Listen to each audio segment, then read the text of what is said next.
You are watching Newsroom. I'm your host, Omar Khalid, and we are discussing the Palestine-Israel conflict, a part of which is this Arab Islamic Summit, in which all the Arab Islamic leaders, majority of them are there, including our Prime Minister Shehbaz Sharif. And of course, this is in continuity of the efforts that Pakistan has been putting in order to not only highlight the Palestinian cause, but also work towards a solution to the current crisis that has engulfed Palestine. The Prime Minister said, how long is this annihilation going to continue as far as the current situation is concerned? He also talked about every single international humanitarian law that had been torn to shreds. He said, Gaza bleeds while the world views in a deafening silence. He talked about Pakistan that stood firm as far as the Palestinian stand for self-determination was concerned. And he also talked about Palestine state with Al-Quds al-Sharif as its capital as per the pre-1967 boundaries. He also said that may our unity of all the countries present be the reason for the freedom of Palestine in the future. We've been joined by two guests. Let me introduce them to you one by one. Shahid Masrror Kiani, former ambassador, joins us online. So does Reza Shah, who is a senior analyst. Thank you very much to both my eminent guests to have joined us. I'll begin with this recent address of our Prime Minister to the Arab Islamic Summit. I'll begin with you, Shahid Saab. Our Prime Minister talks about the humanitarian crisis in Gaza that has reached a level beyond imagination. And he also talks about Gaza bleeding while the world watches in a deafening silence.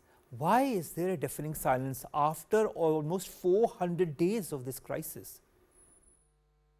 Well, let me, we have been discussing on this, various forums, various television channels on the what you call humanitarian crisis, which is I would state first that since there has been no ceasefire, the killing of so many people in Gaza, Palestinians, especially the children, I'm just, surprised. And that those killing continues unabated. There has been meaning there have been calls from all over the world to stop this war. But what has happened is, I'll just tell you, so a lot of people may be surprised, but the US elections has, in my opinion, clouded the humanitarian aspect, because both the candidates, now that President Trump has won, have been supportive of Israel. They have not talked about the Gaza, what has happened in Gaza, the killing of people. So Israel has taken advantage of it. And naturally, everybody knows about the Jewish lobby all over the world, especially in the United States, who bankroll these candidates. Not only these, but the Congress, the US Senate and the House of Representatives, and there many think tanks are being bankrolled by the Jews. And then another one, which is never again. This is a slogan of the Israelis, that we will never be, killed and massacred the way we were done in the Second World War in the Nazis. But the dichotomy is that while nobody condones what happened in the Nazi period, but they are doing the same to the Palestinians, not today, since 1949 till today. And people are absolutely quiet. Now, the other thing is, which is the forum in which this war can come to an end or some consensus can be built? It is the United Nations Security Council, but where the United States, uses its veto. And as they say in English, spare the rod, spoil the child. The Israelis continue to kill. Not only that, they have now enlarged the war from Gaza. They've entered into Lebanon, and where they have killed various leaders of Hezbollah. And then what has happened is, if you forget about Hezbollah for a second, the people in Lebanon are paying a price for which they have nothing to do with the war in Gaza or in Israel. So this is something very, very strange.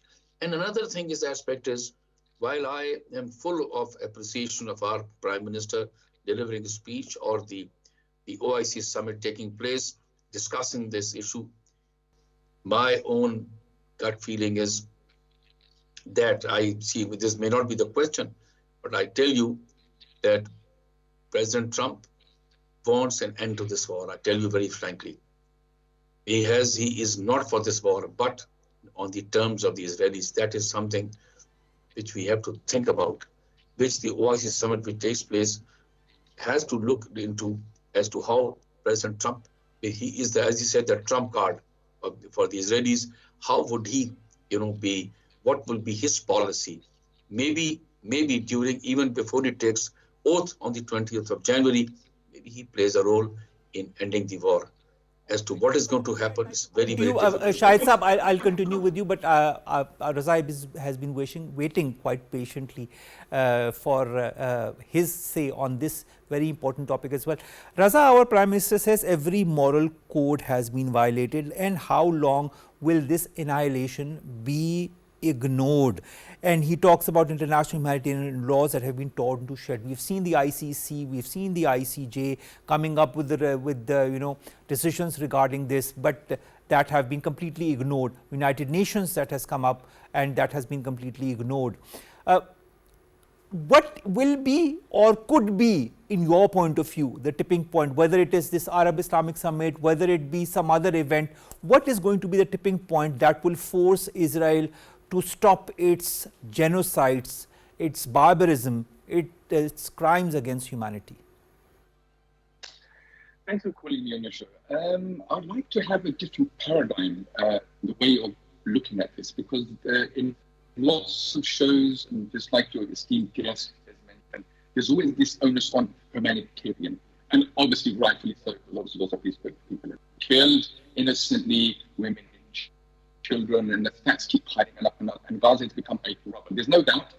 And as much as condemnation you bring forward, it's not enough.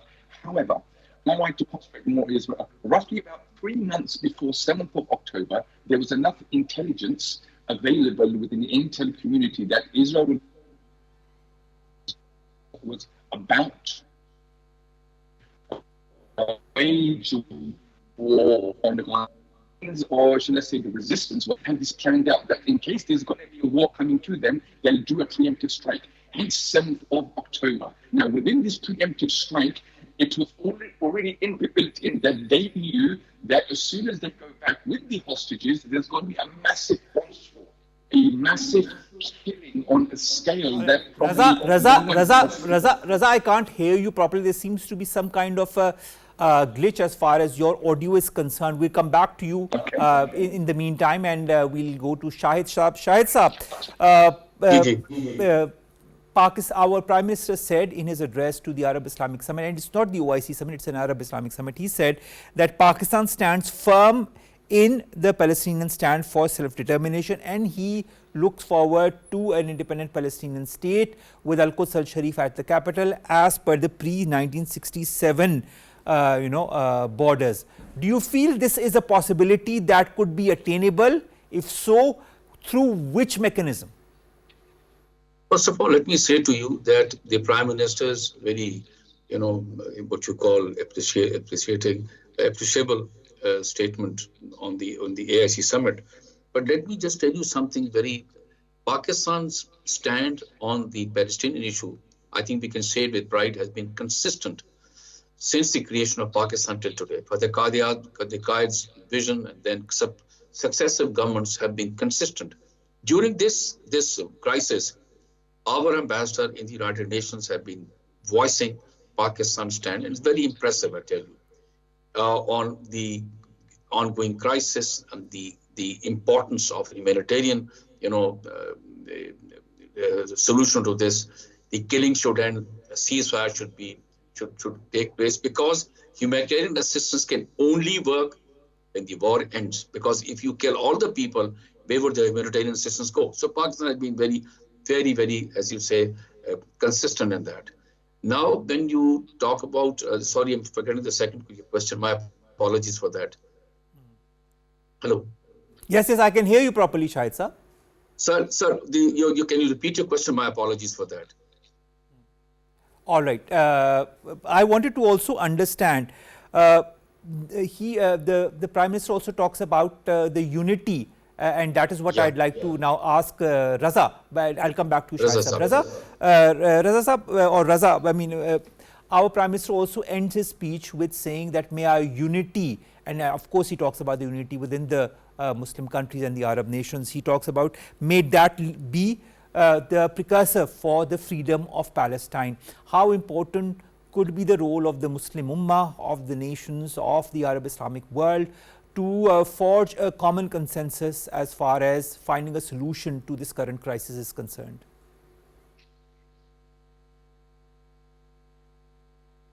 Reza, can you hear us?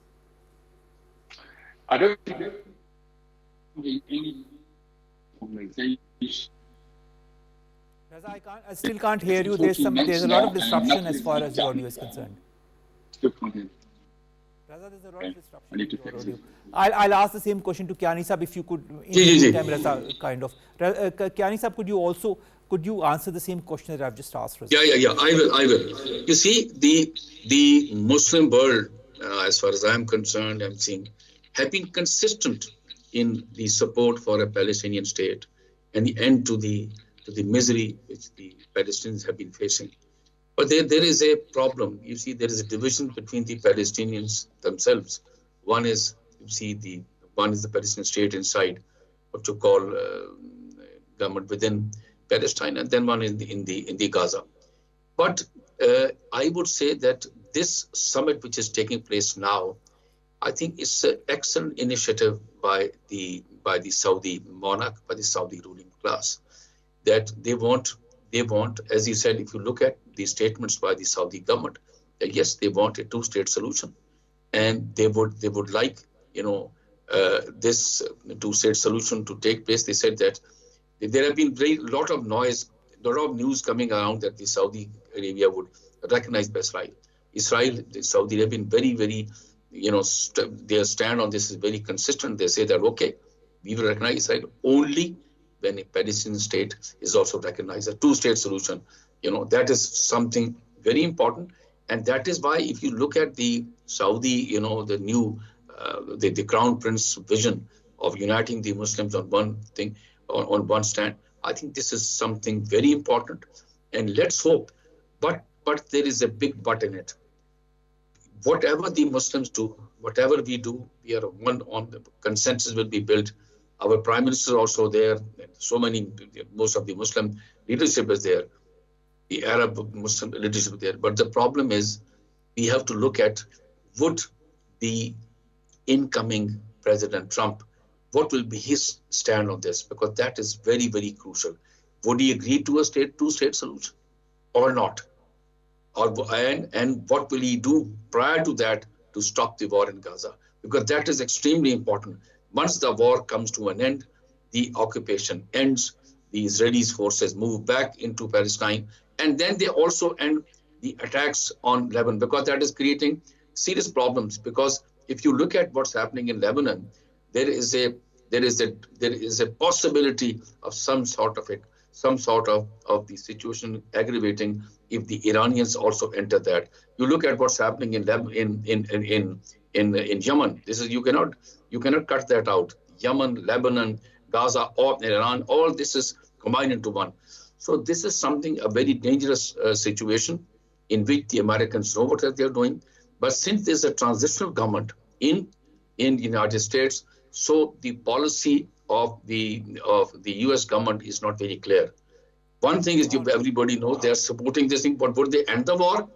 That is now up to, not up to President Biden. Exactly. So there are a lot of question marks, Shahid Sahab, as well as far as you've said, regarding the end to this war and the methodology that will be applied or implemented as far as the mechanisms to end this war is concerned. Reza, can you hear me properly? Can we just see if we can hear each other? I can hear you clearly.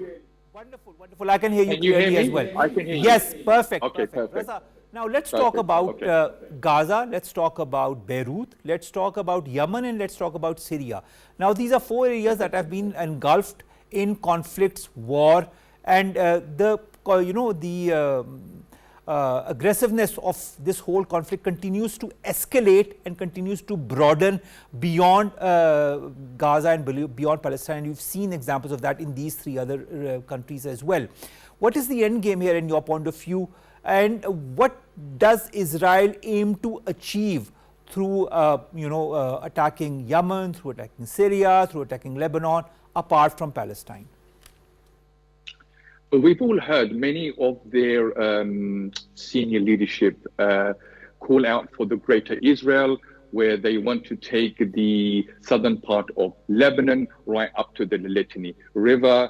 And if you look at the map, and it goes across to Iraq and even covers Saudi Arabia. So we know what the goal is anyway, okay? That's always been in the plan. So a lot of these international organizations, they always miss this point. The whole purpose, objective of Israel is to expand its territory, and it's been doing that since 1967. So how can you go back to a 1967 border when this is what the actual end game is, the greater Israel? You have the rest of the resistant axis, and their job is to what? To contain this. What I foresee right now is the imposition of Israel itself. The fact that it's gone out and tried to expand its borders, and what it's done is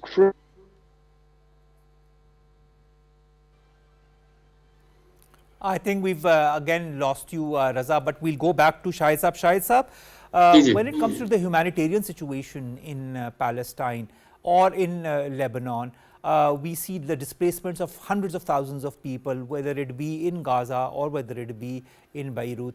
Then we see, specifically when it comes to Palestine, the number of dead, injured, and of course the health crisis and the basic life necessity crisis that also has engulfed Palestinians. What to do? What is the solution? The solution is, if you look at it, the United Nations Refugee Organization, humanitarian organizations, they have been very active. But what has happened is that the Israelis do not allow these agencies to work in Gaza. They have even stopped the United Nations Secretary General to come into Israel. So you see, that is what's the problem. My own thing is that while the United States has the veto power, can force the other Western countries, it is most of the Western European countries, they also have a what you call a force, a moral force, to force the Israelis to allow the humanitarian assistance I think there should be a multi-pronged strategy, Shahid Saab, as far as ending this current situation, whether it be humanitarian, whether it be this conflict, whether it be the war, crimes against humanity, or this genocide that has been going on. We've been talking about it for the last 400 days. Let's hope we don't talk for it for another 400 days, and then a solution is implemented. And due to summits such as this Arab Islamic Summit that is currently being held as we speak. Omar, Khalid bids you farewell from this episode of Newsroom. We'll see you inshallah with new stories segments tomorrow. See you with this and more, inshallah. Allah Hafiz.